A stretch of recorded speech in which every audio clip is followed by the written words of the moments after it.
Menurut penelitian, usia burung rajawali bisa mencapai 70 tahun. Namun yang paling menarik dari penelitian itu, ternyata ketika burung rajawali berusia 40 tahun, saat paruh dan semua cakarnya sudah melengkung ke dalam, burung rajawali itu sempat mengalami keputusasaan, karena paruhnya yang melengkung ke dalam yang mengakibatkan dia kesulitan untuk makan. Demikian juga semua cakarnya melengkung ke dalam, ketika dia mau menerkam juga tidak bisa, hingga burung rajawali itu mengalami keputusasaan hidup. Sementara dia diperkirakan usianya masih 30 tahun lagi. Ternyata di usia rajawali ke-40 itu, para peneliti menemukan burung rajawali suka pergi ke gunung yang tinggi, mencari lubang, mencari gua, yang tidak bisa dijamah oleh manusia. Dan ternyata saat sendiri di dalam gua tersebut, rajawali membanting-bantingkan paruhnya ke batu yang keras agar paruhnya yang sudah melengkung itu bisa lepas.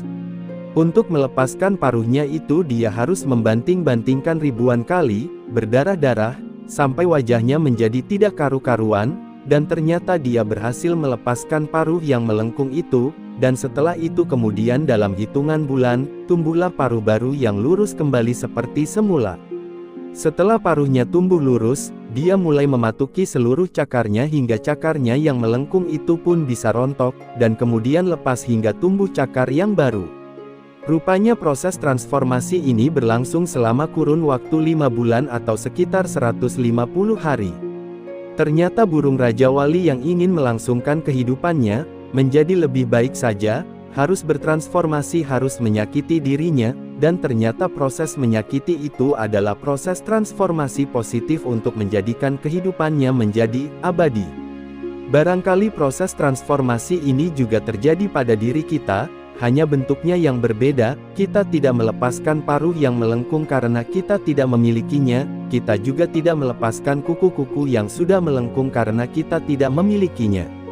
Tapi paruh itu barangkali adalah ucapan kita, ucapan yang tidak baik kita, ucapan sia-sia kita.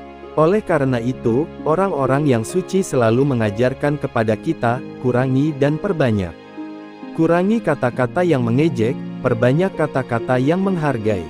Karena kata-kata yang mengejek tidak akan pernah bisa menyentuh siapapun kecuali memantul kepada diri kita sendiri. Ketika ada orang lain mengatakan hal negatif pada diri kita pun, sebetulnya sepanjang kita tidak layak untuk mendapatkan kata-kata negatif itu, dengan sendirinya kata-kata itu akan memantul kepada mereka yang mengatakannya. Jadi tidak usah khawatir, semesta ini punya cara sendiri untuk menyelesaikan semua permasalahan. Kita hanya disuruh untuk diam, ketimbang kita banyak berbicara, karena banyak berbicara ujungnya jadi membicarakan banyak orang, akibatnya pikiran kita menjadi tidak jernih lagi. Jalan menuju ke alam cahaya yang tinggi pun terhenti, karena kita mengizinkannya untuk terhenti di wilayah yang semacam itu. Kembali pada cerita burung rajawali tadi, ternyata untuk menjadikan sisa usianya yang 30 tahun menjadi luar biasa, burung rajawali pun tidak mau mengizinkan dirinya dalam keadaan yang tidak produktif. Harus melepaskan semua hal yang tidak produktif, sehingga dia menjadi burung yang gagah kembali dan di perjalanan usianya dia menemukan kebahagiaan yang luar biasa. Satu kunci yang perlu diperhatikan oleh kita, ternyata seluruh pembahagia di semesta ini dilahirkan dari jam terbang yang tinggi dalam ketidakbahagiaan, dalam tanda kutip sebut saja penderitaan. Jadi ketika Tuhan memberikan ketidakbahagiaan pada diri kita, sebetulnya Tuhan sedang menyiapkan kita untuk menjadi pembahagia.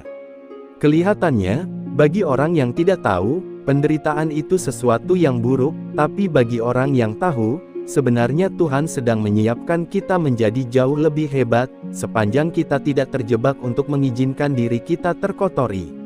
Maka yakinlah, apapun ketidakbahagiaan yang sedang dialami, sebenarnya kita sedang disiapkan oleh Tuhan menjadi orang yang bisa membahagiakan banyak orang. Terima kasih sudah menonton, bagikan, like dan subscribe, jika kamu rasa video ini memberikan manfaat. Mari mulai perjalanan baru dengan bertransformasi untuk menjadi lebih produktif.